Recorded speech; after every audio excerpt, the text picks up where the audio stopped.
I'd like to introduce the EFGLA President, Steven Baum. Steven, thank you.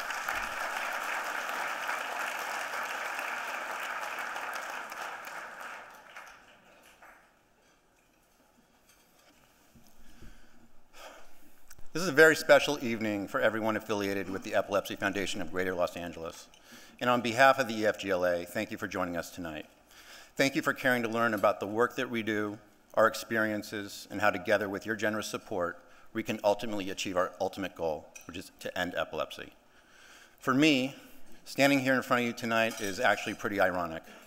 I attended my first Care and Cure dinner in 2006. I had just moved here from New York to join Ivory Capital. My wife Carrie and I were expecting our first child, and frankly, I knew next to nothing about epilepsy. No family can ever be prepared for the intense journey we were about to embark upon. A month later, our son Sebastian was born. 16 months later, he was diagnosed in the emergency room with intractable epilepsy.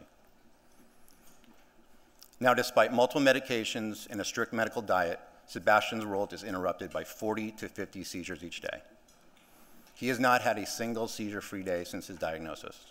And although he will turn 5 next month, Sebastian cannot talk, he cannot walk independently, and he needs assistance for even the most basic daily living activities. Now, as individuals, as a couple, and as parents, my wife Carrie and I always felt essentially prepared for anything. Yet there we were, completely blindsided by his epilepsy diagnosis, feeling overwhelmed and powerless. As we tried to wrap our brains around what was happening to us and to Sebastian, we frankly didn't even know the first questions to ask. We turned to the EFGLA for much needed guidance and support.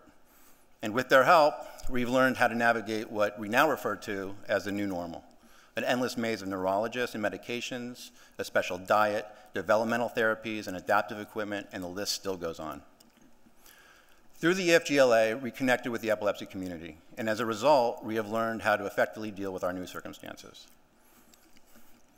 Now, I must say that our situation is far from unique. Sebastian is now one of 50,000 children and one of 160,000 people in the greater Los Angeles area alone who live with epilepsy.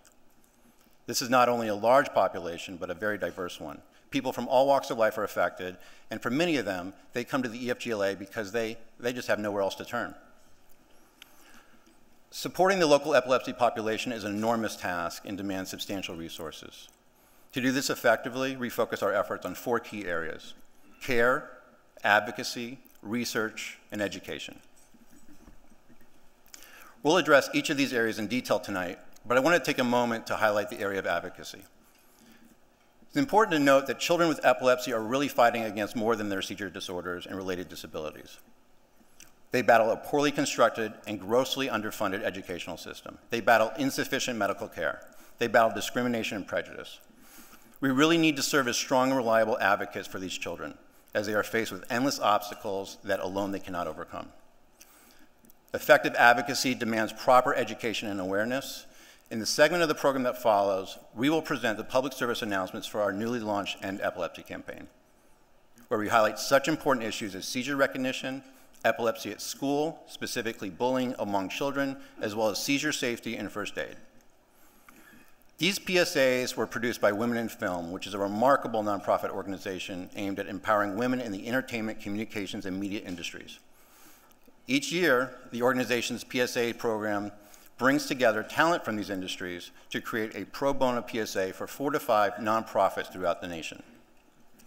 In 2010, we were selected as one of these organizations, and we thank Women in Film for generously contributing to our advocacy and awareness efforts.